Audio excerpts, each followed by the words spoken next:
একজন মুমিন, একজন মুসলমান যদি পাহাড় পরিমাণও পাপ করে ফেলে, তাহলে আল্লাহ রাব্বুল আলামিন তাকে কিভাবে ক্ষমা করবেন, সুন্দর করে তাকে আবার নিষ্পাপ করবেন, কলুষিত মুক্ত করবেন।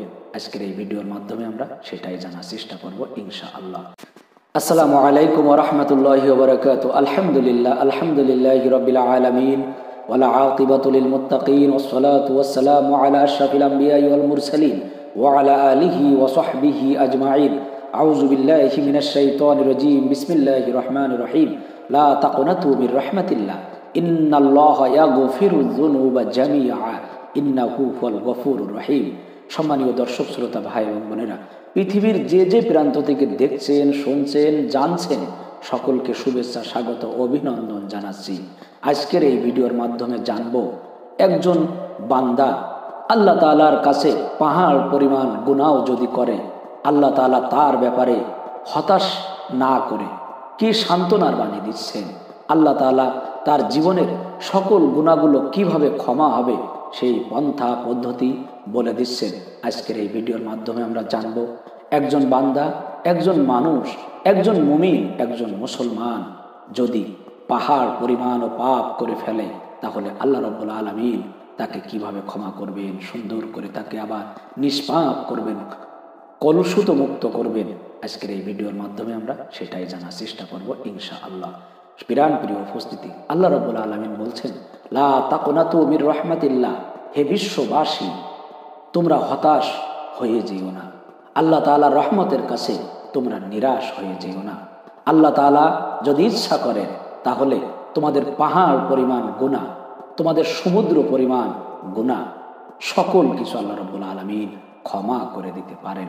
ইন্নাল্লাহা ইয়াগফিরুয যুনুবা জামিআ, সকল প্রকার গুনাহ আল্লাহ তাআলা ক্ষমা করে দিবেন। কেন? ইন্নাহু হুয়াল গফুরুর রহিম, নিঃসন্দেহে আল্লাহ রাব্বুল আলামিন হলেন পৃথিবীর সকল ক্ষমাশীলের অধিক ক্ষমাশীল। আল্লাহ তাআলা সকল পাপ রাশি মুছে ফেলার জন্য সবচেয়ে ক্ষমতাধর একজন।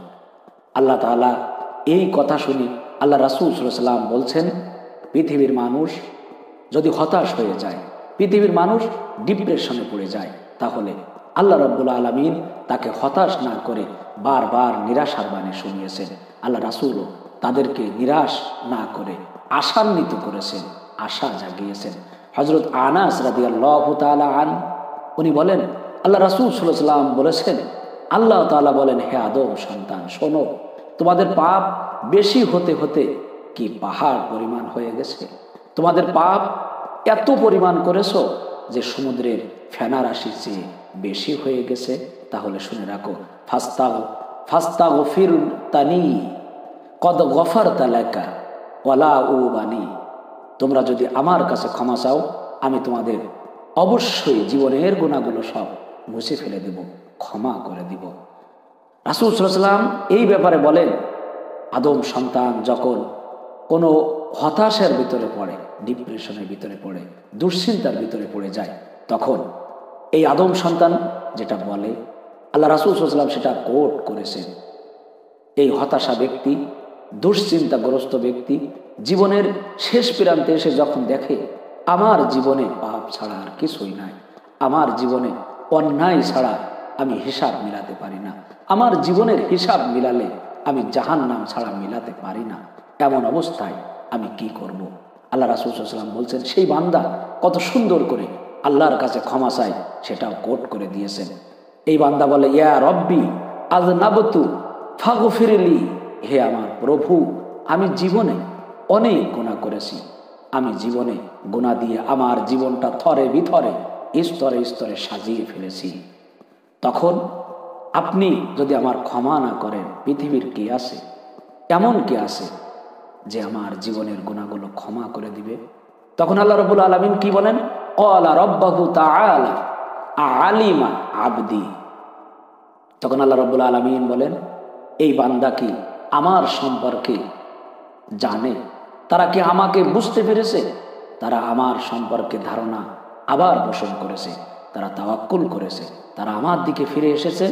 কারণ আন্নাহু লাহু রব্বা, আমি তাদের প্রভু, তারা এটা বুঝতে পেরেছে।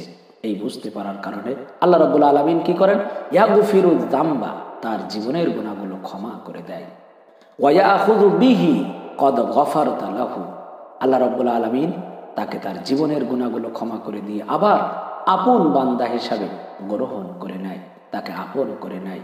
বিরাট প্রিয় উপস্থিতি, আমরা জীবনে যত গুনাহ করি না কেন, আমরা আমাদের জীবনটা যত অন্যায়, পাপ, পঙ্কিলতা, বেহাপনা, অশ্লীলতা সব কিছু আল্লাহ তাআলার কাছে তাওয়াক্কুল করে, সফর করে, ধৈর্য ধারণ করে আল্লাহ তাআলার কাছে ফিরে আসব, তওবা করব, তাহলে আল্লাহ রাব্বুল আলামিন আমাদের তওবা কবুল করবেন, আমাদের জীবনের সকল পাপগুলো ক্ষমা করে দিবেন।